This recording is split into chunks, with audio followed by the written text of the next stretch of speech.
감사합니다. 우리 옆에 계신 분에게 이렇게 한번 인사하면 좋겠습니다. 끝까지 잘합시다.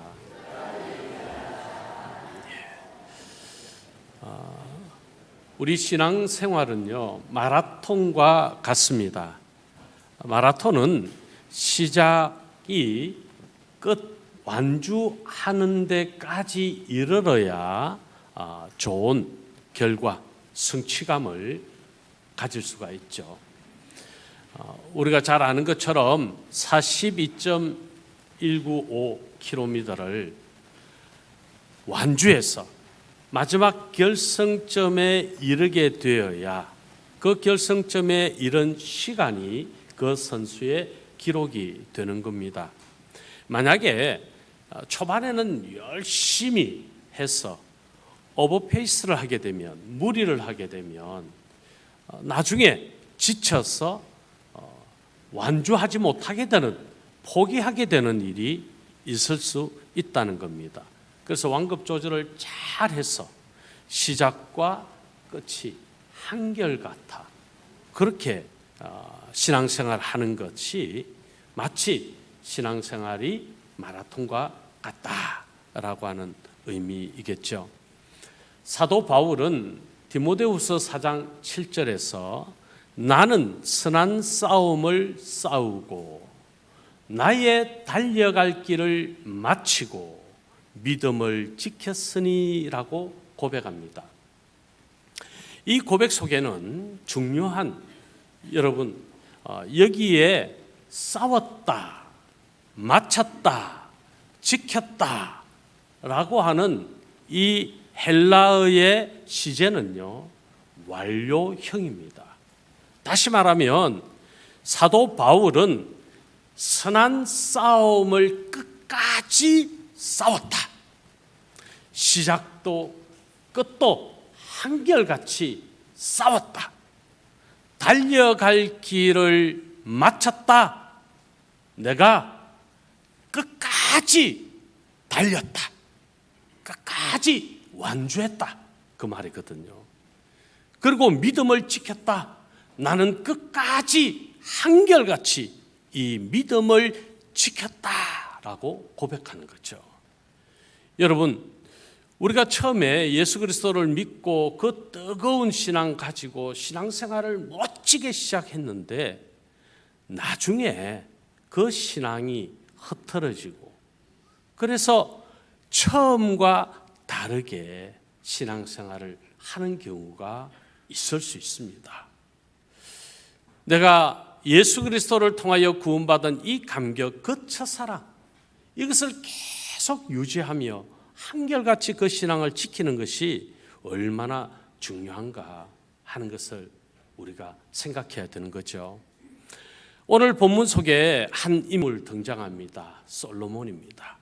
솔로몬, 그는요, 시작은 멋졌습니다. 시작은 좋았습니다.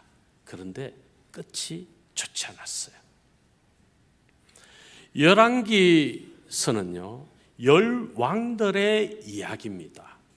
열 왕들 중에 오늘 특별히 솔로몬, 그의 시작과 끝을 통해 우리에게 주시는 교훈이 무엇인지를 함께 살펴보려 합니다. 끝까지 좋은 신앙인이 되라. 이 제목, 이 주제를 우리가 마음에 담으면서 솔로몬을 통해 하나님이 주시는 교훈이 무엇인지를 함께 나누겠습니다. 먼저 첫 번째, 솔로몬은 시작은 참 좋았다. 이 솔로몬 왕이 여러분 잘 아시는 것처럼 그 아버지가 다윗 왕입니다. 다윗은 사울에 이어 이스라엘의 2대 왕이 되었죠. 이제 다윗을 이어, 그의 아버지를 이어 이스라엘의 3대 왕이 되었습니다. 아버지가 어떤 사람이었습니까? 예루살렘을 정복하고 그가 하나님을 사랑했습니다. 그리고 하나님이 정하신 법도를 어기지 않고 끝까지 지켜 행했습니다. 솔로몬도 마찬가지였습니다. 그의 아버지처럼 하나님을 사랑했습니다. 그리고 그의 아버지 다윗의 법도를 행하였다. 성경이 말하고 있습니다. 자, 오늘 열왕기상 3장 3절의 말씀인데 우리 같이 한번 읽겠습니다. 솔로몬이 여호와를 사랑하고 그의 아버지 다윗의 법도를 행하였으나 산당에서 제사하며 분향하더라. 하나님을 사랑했다는 거예요. 그리고 그의 아버지처럼 하나님이 정하신 법도 하나님의 말씀을 지켜 행했다는 것이죠.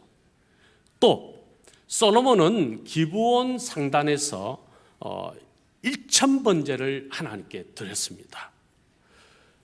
하나님을 예배하는, 정말 그의 아버지 못지아니한 신앙의 열정이 있었음을 알 수 있습니다.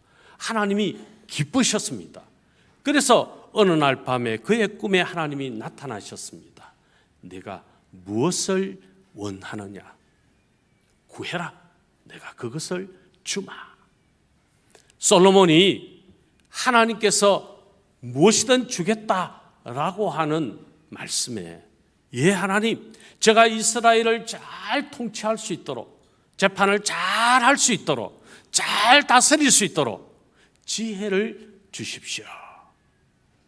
하나님께서 솔로몬이 구한 것을 듣고 마음이 너무 좋으셨습니다.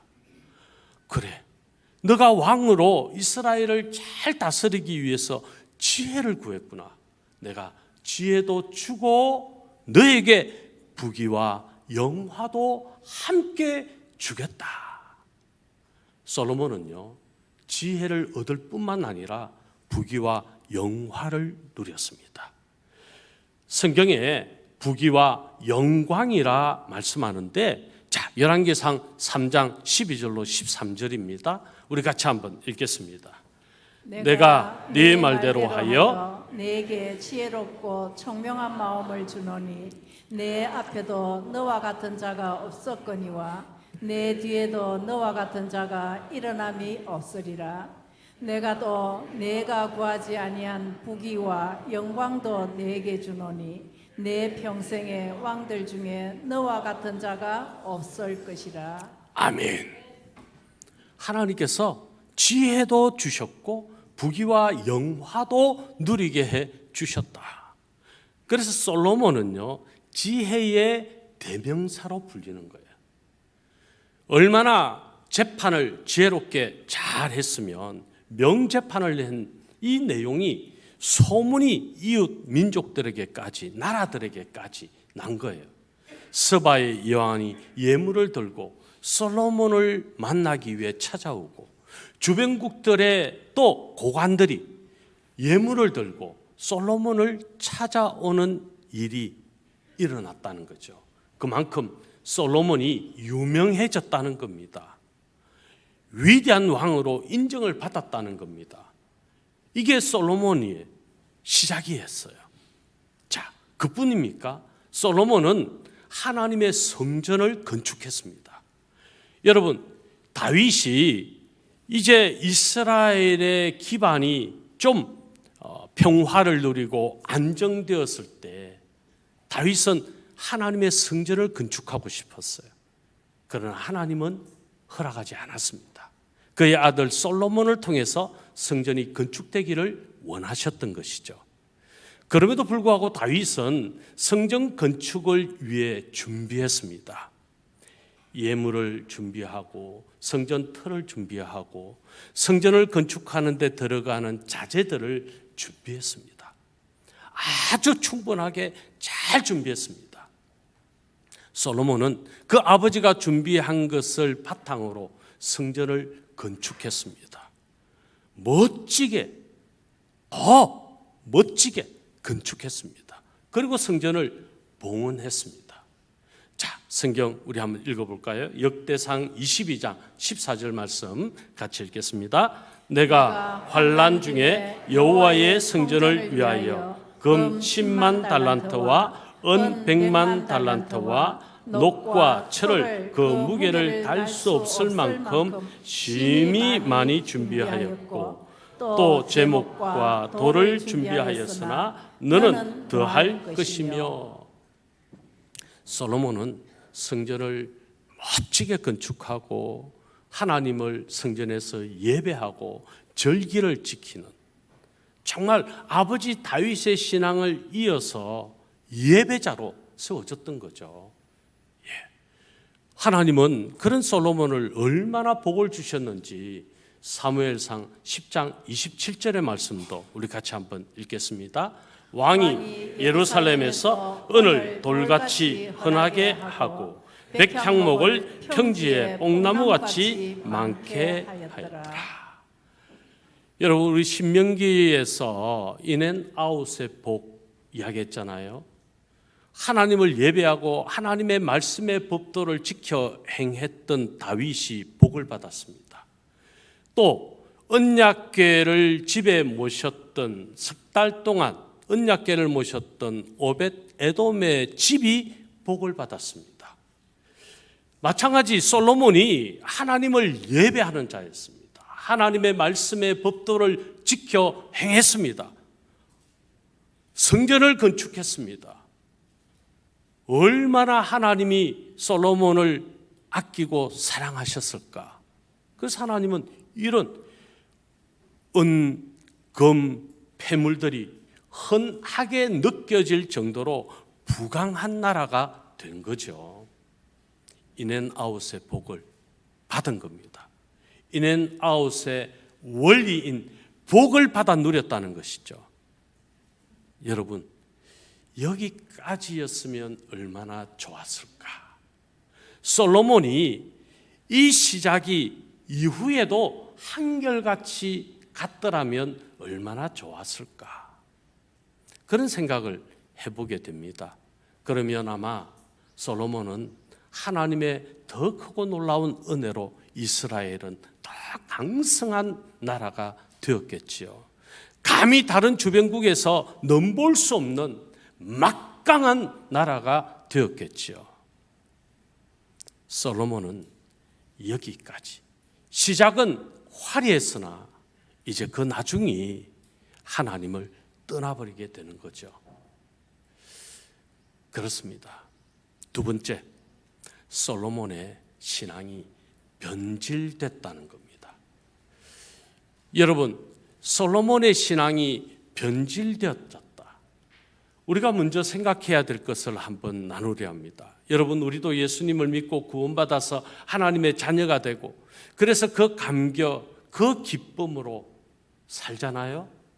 그런데 하나님께서 복을 주셔서 우리가 많이 누리게 되면, 높아지게 되면, 많은 것을 가지게 되면, 명예를 얻고 권력을 얻게 되면 우리의 그 초심을 잃어버리는 위기의 때가 온다는 거예요. 변질되는 때가 누구에게든지 올 수 있다는 거예요. 솔로몬은 높아졌어요. 그때 솔로몬이 주의했어야 합니다. 사도 바울이 고린도전서 10장 12절에서 선자, 섰다고 생각하는 자는 넘어질까 주의해라 그랬거든요. 여러분, 우리가 높아졌다, 내가 많은 것을 가졌다, 내가 좀 됐다, 그때가 조심해야 됩니다. 그때가 가장 위험할 때예요. 그때가 넘어지기 쉬울 때라는 겁니다. 우리가 직분을 받으면 처음에는 그 직분에 감격하고 고맙고 감사해서, 목사가 되면 저도 처음 목사 안수를 받을 때 정말 기쁨과 그 감격의 눈물 주체할 수가 없었습니다. 그런데 어느 정도 안정이 되고 타성에 젖어가기 시작하고 제 스스로가 변질되어져 가는 것을 느낄 때가 있더라는 거죠. 너무너무 싫은 거예요. 저 자신이 너무너무 싫은 거예요. 주변에 다른 교회에 이런저런 아픈 소식들이 오갈 때요, 목사님들이 그렇게 변질되고 또 기름 부어 세움 받은 장로님들이 변질되고 직분을 받은 사람들이 변질되니까 아픈 소식이 오가게 되는 왜요? 높아졌을 그때, 내가 섰다고 생각할 그때가 바로 교만을 주의해야 될 때예요. 더 겸손하고 더 낮아져야 될 때라는 거죠. 솔로몬은 하나님을 더 사랑했어야 합니다. 그리고 하나님을 더 의지했어야 합니다. 하나님의 말씀에 더 순종했어야 합니다. 그런데 솔로몬이 그러지 않았어요. 9절의 말씀인데 우리 같이 한번 읽겠습니다. 솔로몬이 마음을 돌려 이스라엘의 하나님 여호와를 떠남으로 여호와께서 그에게 진노하시니라. 여호와께서 일찍이 두 번이나 그에게 나타나시고, 하나님이 그런 솔로몬, 부귀영화를 다 누리고 지혜의 왕이라 불리워지는 그 영광스러움을 누리는 솔로몬, 그 마음이, 그 신앙이 한결같기를 원했지만 솔로몬은 하나님을 떠났습니다. 하나님을 향하던 데서 돌아섰습니다. 하나님이 두 번씩이나 주의를 주시고 경고를 하셨음에도 불구하고 솔로몬은 하나님을 떠났습니다. 이방 여인을 사랑하게 되고 이방 여인을 아내로 삼게 되는 일이 발생하게 됐다는 것이죠. 애굽 바로의 왕, 애굽은요 멀리 해야 될 나라예요. 애굽은요 상관하면 안 되는 나라예요. 왜냐하면 우상을 숭배하고 다른 신을 숭배하면서 하나님을 거역하는 민족이었기 때문이죠. 당시에 고대 근동에는요 정략 결혼 제도가 있었어요. 왕이 자기 나라를 좀 더 강하게, 그래서 안전하게 하기 위한 수단으로 이웃 나라의 왕의 딸을 자기의 아내로 삼는 일들이 있었다는 것이죠. 솔로몬이 애굽의 바로의 딸을 자기의 아내로 삼았습니다. 그런데 여러분, 그렇게 하면 안 되는 거였어요. 솔로몬이 그 사실을 알았습니다. 그런데 그는 알았음에도 불구하고 하나님을 떠났습니다. 분별력을 잃어버립니다. 판단력이 떨어져 버린 거죠. 자, 성경 한번 읽어볼까요? 역대하 8장 11절의 말씀입니다. 솔로몬이 바로의 딸을 데리고 다윗 성에서부터 그를 위하여 건축한 왕궁에 이르러 이르되 내 아내가 이스라엘 왕 다윗의 왕궁에 살지 못하리니 이는 여호와의 궤가 이런 곳은 다 거룩함이니라 하였더라. 하나님의 언약궤, 하나님의 임재가, 하나님의 함께하심이 있는 그곳에는 이방 나라의 여인을 아내로 삼으면 안 되는 거예요. 이걸 솔로몬이 알았다는 것이죠. 그럼에도 불구하고 애굽 바로의 딸을 아내로 삼았어요. 그러면 여러분, 다윗의 성에 이방 여인이 아내가 돼서 다윗의 성에 들어올 수가 없다는 게 성경 말씀이에요. 그러니까 솔로몬이 어떤 편법을 썼을까요? 다윗 성 밖에 또 성을 지어서 그의 아내가 살도록 했던 거예요.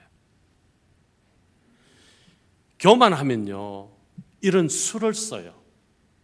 헛수를 쓰는 것이죠. 꼼수를 부리는 거예요. 계명도 지키면서 내 욕심도 채우는 이 방법을 찾는 거죠. 이게 위험한 교만의 죄를 범하는 거예요. 하나님을 떠나는 것이고 하나님에게서 돌아서는 행위를 하는 거라는 거죠. 솔로몬이 지금 이렇게 하나님을 거역하는 왕이 되어졌다.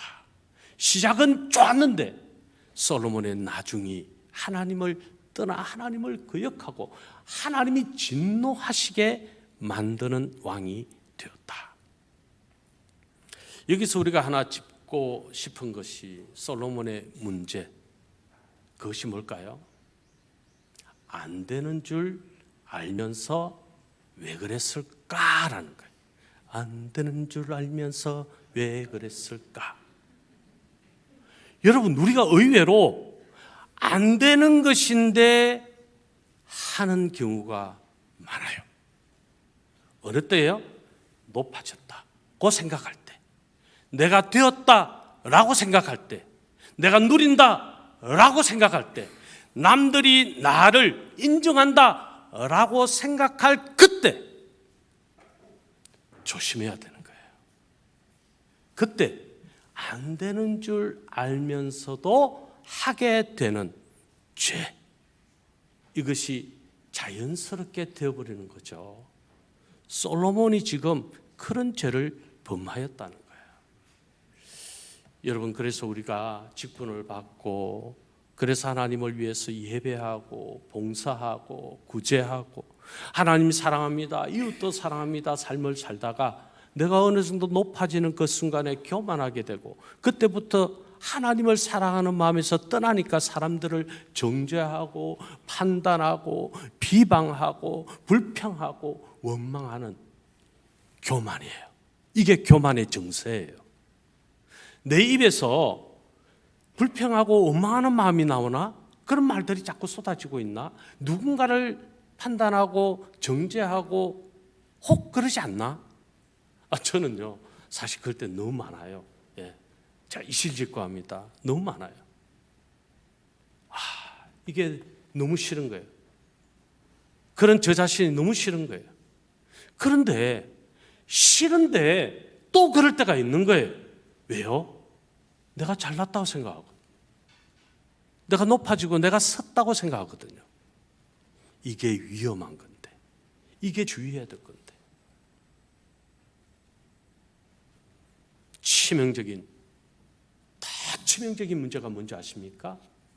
하나님은요, 왕과 제사장, 다스림에 있는 사람들, 거룩한 직분을 받은 사람들은 다른 이방 여인과 결혼을 절대로 하지 마라 그랬어요. 절대로 하지 마라 그랬어요. 그런데 솔로몬은요, 하나님의 말씀을 거역하고 이방 여인들을 아내로 삼았던 겁니다. 자, 11장 2절의 말씀 우리 같이 한번 읽겠습니다. 여호와께서 일찍이 이 여러 백성에 대하여 이스라엘 자손에게 말씀하시기를 너희는 그들과 서로 통혼하지 말며 그들도 너희와 서로 통혼하게 하지 말라. 그들이 반드시 너희의 마음을 돌려 그들의 신들을 따르게 하리라 하셨으나 솔로몬이 그들을 사랑하였더라. 절대로 하지 말아야 될 행위, 왕이, 이스라엘의 왕이, 하나님을 믿는 왕이, 하나님이 거룩하게 하신 나라를 다스리는 솔로몬이 이방 나라 여인을 왕으로 삼았어요. 근데 여러분, 솔로몬의 아내가 몇 명인지 아십니까? 1000명이나 돼요. 그러니까 높아졌다, 강국을 이뤘다 생각하니까 방탕해진 거예요. 그리고 하나님이 축복하셔서 많은 것을 누리게 되니까 허비하게 되는 거예요. 오히려 백성들에게는 세금을 더 많이 받고 고역을 가하게 되는 거죠. 이게 그 아들 르호보암이 아버지는 채찍으로 다스렸다면 이 르호보암은 정갈과 채찍으로 백성들을 다스렸다. 이게 르호보암이 좀 연배도 있고 경험이 풍부한 신하들의 말을 들어야 되는데 젊은 신하들의 말을 잘못 들은 거죠. 아니, 왕이여, 더 호되게 백성들을 다스려야 됩니다. 그래야 말을 더 잘 듣습니다. 이런 엉터리를 들은 거죠. 여러분, 우리가 누릴 때 다 사랑으로 대하고 다 자비로 대하고 다 은혜로 대해야 돼요. 이게 겸손이에요.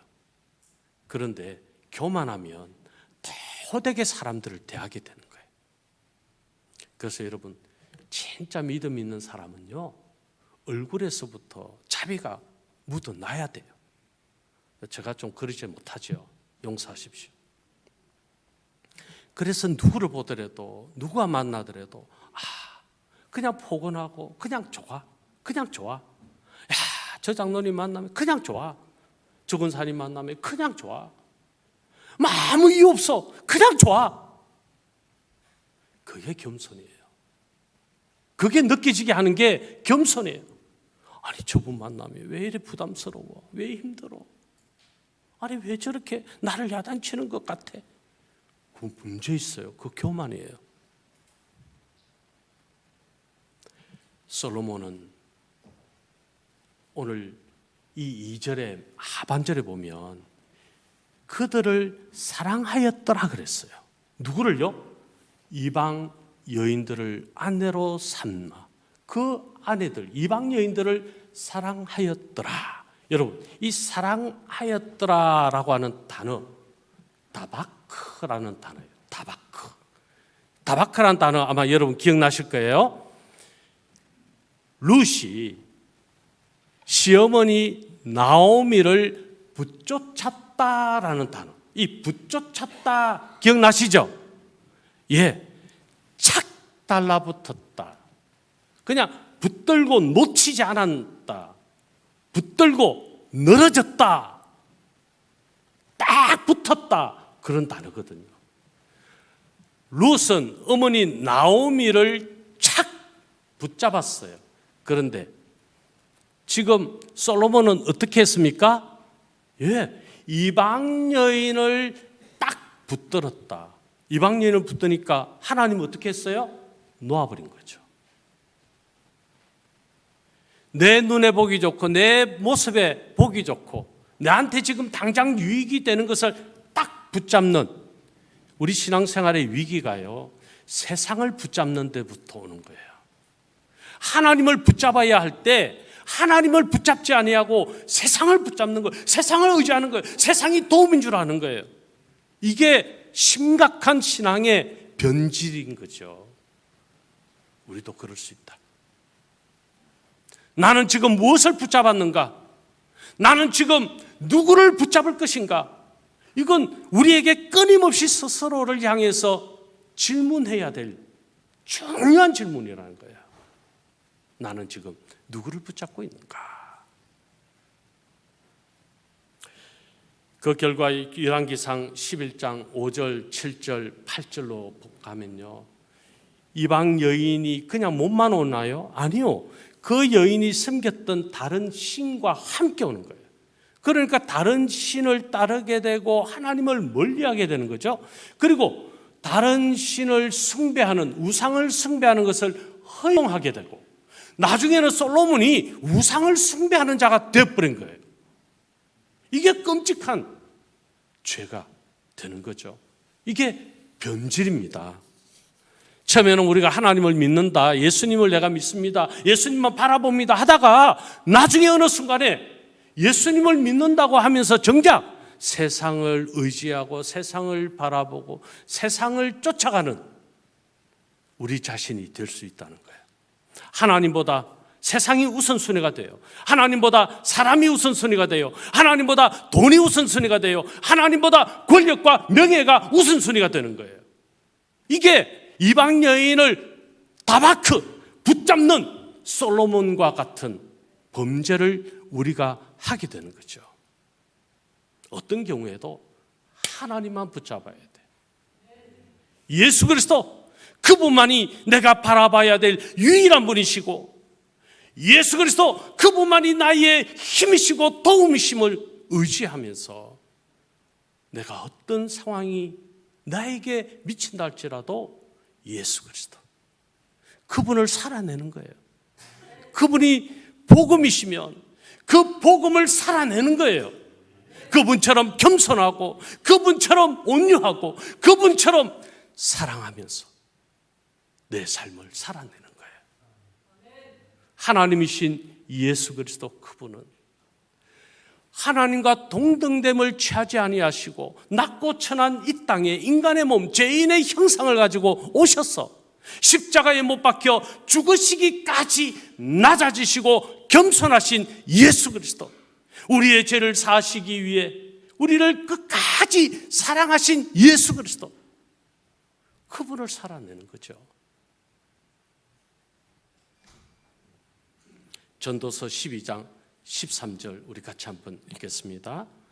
이래 결국을 다 들었으니 하나님을 경외하고 그의 명령들을 지킬지어다. 이것이 모든 사람의 본분이니라. 여러분, 솔로몬의 전도서예요. 솔로몬이 자기의 변질되었던 것을 철저하게 후회하고 회개하여 독자들로 하여금, 이 전도서를 읽는 이들을 하여금 오늘 저와 여러분에게 지금 그 교훈을 주는 거예요. 일의 결국을 다 들었으니, 솔로몬의 모든 시작과 끝을 우리가 다 들었잖아요.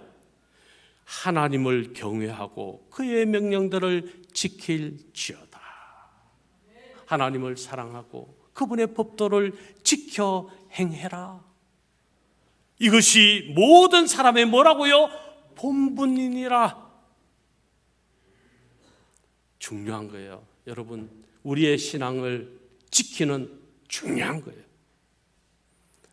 오늘 솔로몬과 같이 변질되지 아니하고 끝까지 신앙을 지키는 오늘 저와 여러분 되실 수 있기를 예수님의 이름으로 축원합니다. 마지막으로, 그럼 솔로몬이 시작할 때 받았던 인앤아웃의 복을 어떻게 계속 유지할 수 있는가? 그 비결을 결론적으로 우리가 한번 나눠보자는 거죠. 우리 한번 따라서 합니다. 끝까지 말씀대로 순종해야 합니다. 끝까지 말씀대로 순종해야 합니다. 그렇습니다. 그 비결은요, 끝까지 하나님의 말씀대로 순종해야 하는 거예요. 솔로몬 생애를 통해 하나님께서 우리에게 주시는 교훈이 있다면 그것이 바로 오늘 하나님의 말씀대로 순종했을 때 하나님이 인앤아웃의 복을 주셨다라는 겁니다. 우리 신앙이 시작이 좋았던 것 같이 한결같이 좋아서 끝까지 좋아야 된다. 자, 우리 다시 인사할까요? 끝까지 잘합시다. 끝까지 잘합시다. 이게 여러분의, 우리의 모두에게 주시는 하나님의 축복을 유지하는 비결입니다. 잘 되기 바랍니다. 끝까지 잘하시기 바랍니다. 그래서 하나님이 주시며 약속하신 인앤아웃의 복, 이것을 계속하여 누릴 수 있기를 바랍니다. 잠언 1장 7절의 말씀인데 우리 같이 한번 읽겠습니다. 여호와를 경외하는 것이 지식의 근본이거늘 미련한 자는 지혜와 훈계를 멸시하느니라. 이 말씀 한번 띄워놓고 보세요. 솔로몬은 여호와를 경외하는 것이 지식의 근본이다. 이게 진정한 지혜라고 고백했잖아요. 그런데 솔로몬은 여호와를 경외하지 않았습니다. 또 보세요. 미련한 자는 지혜와 훈계를 멸시한다고 했습니다. 솔로몬은 하나님이 주시는 훈계, 하나님이 경고하셨습니다. 주의를 주셨습니다. 2번씩이나. 그럼에도 불구하고 솔로몬은 하나님의 경고를 받지 않았습니다. 훈계를 받지 않았습니다. 미련했다는 거예요. 교만하면 미련하게 됩니다. 미련하면요, 둔감해집니다. 무엇에? 죄에 둔감해집니다. 죄를 지어도 죄인 줄도 모릅니다. 그래서 죄를 짓는데 계속해서 죄를 짓는 형국이 된다는 거예요. 애굽 왕 바로의 딸을 왕비로 삼았고 거기에는 애굽을 의지하려고 하는 마음이 그에게 있었어요. 애굽이 혹 이스라엘이 위기가 닥치면 도움이 되려나 그런 생각을 했던 것이죠. 여러분, 다시 말씀드립니다. 도움은 어디로부터 옵니까?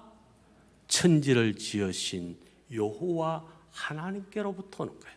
자, 정말 중요한 말씀이죠. 시편 121편 1절로 2절 우리 다 같이 한번 크게 읽겠습니다. 내가 산을 향하여 눈을 들리라. 나의 도움이 어디서 올까? 나의 도움은 천지를 지으신 여호와에게서로다. 아멘. 아멘이십니까? 우리의 도움은요, 세상이 아니에요. 사람이 아니에요. 물질도 아니에요. 권력과 명예도 아니에요. 오직 천지를 지으신 창조주 삼위 하나님, 인간의 몸을 입으시고 이 땅에 오신 예수 그리스도, 그분만이 우리의 진정한 도움이십니다. 그분이 구원이십니다. 그분이 복이십니다. 이 사실을 우리가 잊으면 안 된다는 거예요. 우리 주님으로부터 내게 도움이 오는 거구나. 환난의 때, 어려운 일을 만날 때 우리는 세상을 기웃거립니다. 사람들을 자꾸 의지하려고 하는 이 인간의 죄의 본성이 자꾸 드러나죠. 중단해야 합니다. 누구께로 나가야 합니까? 예수 그리스도. 그분만이 우리의 도움이시다. 이 사실을 잊으면 안 되는 겁니다. 그런데 솔로몬은 도움이신 천지를 지으신 여호와 하나님을 의지하지 아니하고 애굽을 의지했다는 거예요. 애굽이 도움인 줄 알았다는 거예요. 그런데 여러분, 솔로몬이 애굽을 의지했는데 그 애굽이 솔로몬에게 어떻게 했을까요? 그 애굽의 도움을 받았던 자에 의해서 솔로몬을 대적하는 일이 일어나고, 그 애굽에 피했던 자가 나라를 쪼개어서 분리가 되고 북이스라엘의 왕 여로보암이 나오게 된 거죠. 애굽에게 도움을 받으려 했는데 1도 도움이 없었습니다. 오히려 화근의 발원지가 되었던 거예요. 세상을 나의 도움처로 여기면 그 세상이 나를 배반합니다. 그 세상은 나를 유롭게 할 줄 알았지만, 나에게 유익을 줄 줄 알았지만, 나에게 도움이 될 줄 알았지만 아닙니다. 그 세상이 나를 망하게 하는 거예요. 우리는 이 사실을 알아야 돼요. 그래서 먼저 부모된 우리 세대부터 하나님 중심, 하나님 우선이 돼야 돼요.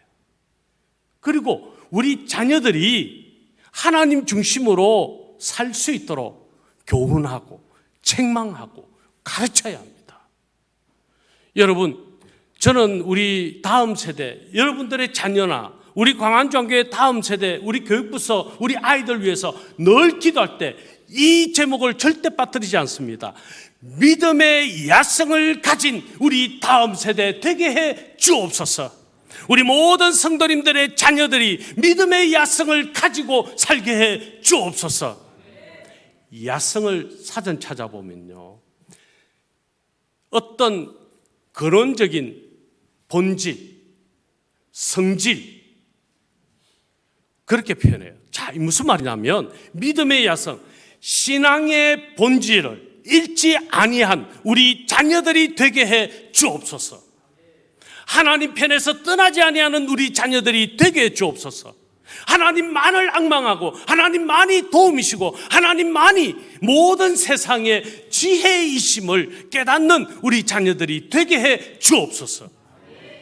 이게 믿음의 야성이에요. 여러분, 세상은요 만만치 않습니다. 우리가 잘 알잖아요. 세상은 우리를 유혹하고 넘어뜨리려고 하는 것이 얼마나 많은지 모릅니다. 이런 세상에서 우리 자녀들이 믿음의 야성을 잃어버리면 아무것도 아닌 거예요. 솔로몬이 말년에 이런 부끄러운 형국이 되어졌던 것 같이 우리 자녀들의 미래도 부끄러울 수밖에 없다는 거예요. 그러므로 믿음의 야성, 신앙의 본질을 잃지 않는 것 무엇입니까? 복음으로 사는 겁니다. 예수 그리스도 중심으로 사는 겁니다. 이것만이 우리 자녀들에게 물려줄 수 있는 최고의 유산입니다. 우리도 믿음의 야성을 가지고 살아야 합니다. 싸워야 합니다. 악과 싸워야 합니다. 세상과 싸워야 합니다. 불의한 것과 싸워야 합니다. 하나님을 떠나게 하는 모든 것과 싸워야 합니다. 대적이 되어야 합니다. 그런데 하나님과 대적이 되려고 하는 행위가, 이런 끔찍한 일이 교회에 일어난다라고 하는 사실이 안타까운 거죠. 왜요? 교만하기 때문에. 그래서 우리는 겸손해야 합니다. 더 겸손해야 합니다. 14절 이하에 보면, 그래서 에돔 사람 하닷이 솔로몬을 대적하게 되고 여로보암이 북이스라엘을 세우는 이런 일이 생기게 되고 르호보암이 아버지보다 더 악하게 이스라엘을 통치하게 되는, 솔로몬은 그 아버지 다윗 때문에 솔로몬에 대해 나라가 쪼개지지 않았어요. 이거 진짜 중요한 거예요, 여러분. 우리가 잘하면 우리 자녀들이 복을 받는 거예요. 우리가 못하면 자녀들이 저주를 받고 징계를 받는 거예요. 하나님의 진노의 대상이 되는 거예요. 솔로몬이 잘못하니까 누가? 르호보암이. 그의 아들이 쪼개어진 나라에서 그의 아들이 잘했습니까? 아니요. 신통치 않습니다. 그래서 우리가 잘하는 것이 내 대에 내가 많은 영광을 누리겠다, 그게 아니잖아요. 우리 자녀들이 잘 되는 거 우리 다 소망 아닙니까? 그 소망을 이루기 위해서 내가 하나님만 붙쫓아야 되겠구나, 타박해야 되겠구나, 하나님만 딱 붙들고 살아야 되겠구나. 아무리 나를 유혹하는 세상의 어떤 바람이 일고 폭풍우가 불어도 내가 흔들리지 않아야 되겠구나.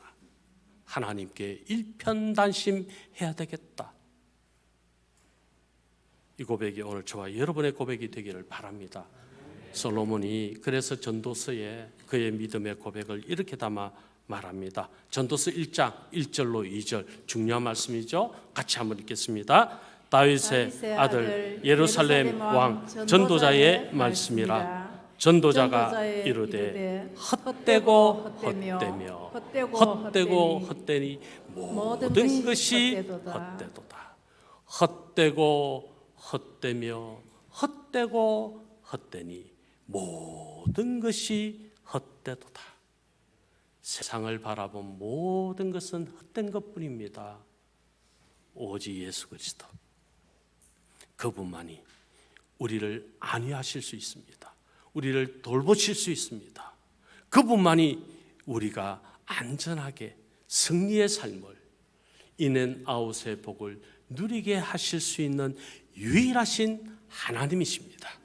그 하나님만 의지하는 오늘 저와 여러분 돼야 되지 않겠습니까? 455장 찬양, 주님의 마음을 본받는 자라는 찬양이 있습니다.